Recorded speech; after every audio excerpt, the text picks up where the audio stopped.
I'm Tracy Baxter with today's Record Newswatch. We spend much of the day bracing for the arrival of severe storms, including heavy downpours and the possibility of high winds that could produce damage and power outages in the region. Town of Wallkill Public Works Commissioner John Lippert was among those keeping an eye on the weather forecast and the projected storm activity. He says today was a day to prepare crews for potential trouble late today and tonight. The guys are ready and available, and if we have to call them back in, we establish the ready list. And at that point, we are fueling up trucks before we go home today. We make sure the chainsaws are accessible, and with a heavy rain and not so much wind in the forecast, we want to make sure our vacuum equipment, in case we get flooded drains and sewer jets, are ready to go. At 1 this afternoon, Governor Andrew Cuomo activated the state's Emergency Operations Center as a precaution. Now keep checking back here at Record Online for the latest weather information. Funeral services were held at King of Kings Lutheran Church in New Windsor earlier today for Alexis Harris, the 20-year-old town resident who was killed last Saturday night in what police described as a case of domestic homicide. Family and friends gathered to mourn the loss of a young woman who grew up in New Windsor, attended Newburgh Free Academy, and had worked at Woodbury Common. Her body had been found inside a residence on West Street in Newburgh that her boyfriend, Yannick Avina Z, had been sharing with his mother. Avina C later surrendered to Town of Newburgh police and has since been charged with second-degree murder and is currently in Orange County Jail. An official cause of death has not been released, but law enforcement sources say Harris was apparently beaten to death. Fire investigators are looking to determine the cause of a noontime two-alarm blaze that badly damaged the interior of a residence at 2206 Route 17K in the town of Montgomery. Firemen from Bullville, Montgomery, Circleville, and vicinity responded to a blaze that may have begun in the attic and spread from there. Richard Cooper rents out the house and was in his paving business office next door when the fire broke out. His concern was for his tenants. At the house, I see the puff of smoke come out, and I ran over by the house, and the lady was just either coming out or going in the front door. When she opened the door, I guess that's what made the puff. And I was a little afraid because she didn't have the baby with her. She has a baby. Called 911, and they got here pretty quick. Very good response. Again, don't care about the house. Thank God nobody was hurt. There was an initial report that a firefighter may have been injured.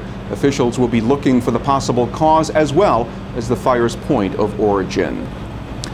Elsewhere, an investigation is underway to determine the cause of an early morning fire that destroyed a two-family bungalow in Monticello. The fire broke out shortly after 4 a.m. at the Clearwater Bungalow Colony off Old Liberty Road. Members of 5 fire departments from Monticello and the area were called to the scene and kept the blaze from spreading to any other buildings. Fire Chief Mark Friedland said members of 2 families were impacted. There were no injuries reported. In Orange County, grand juries handed up an indictment in the case of a Bronx man who sexually assaulted a woman in his car in Newburgh, then led police on a chase that ended on the Tappan Zee Bridge. 22-year-old Jamal Lincoln was indicted on a first-degree rape charge in connection with the July 3rd incident. Police say Lincoln raped the woman in the area of William Street in Newburgh, and when officers approached him in his unoccupied car, he hopped in and sped off, leading police on a high-speed chase through a city work zone, then onto Route 9W, Palisades Parkway, and ultimately the Thruway. The chase ended when traffic backed up on the bridge. He walked into the K jewelry store in the Newburgh Mall Wednesday afternoon and asked to see a bridal jewelry set. An employee took the 2-piece diamond engagement wedding jewelry set out of the display case and handed it to him, at which point the man ran out of the store. Town of Newburgh police say the jewelry set was valued at $5,000. Investigators were chasing down leads in an attempt to find the suspect and the stolen jewelry.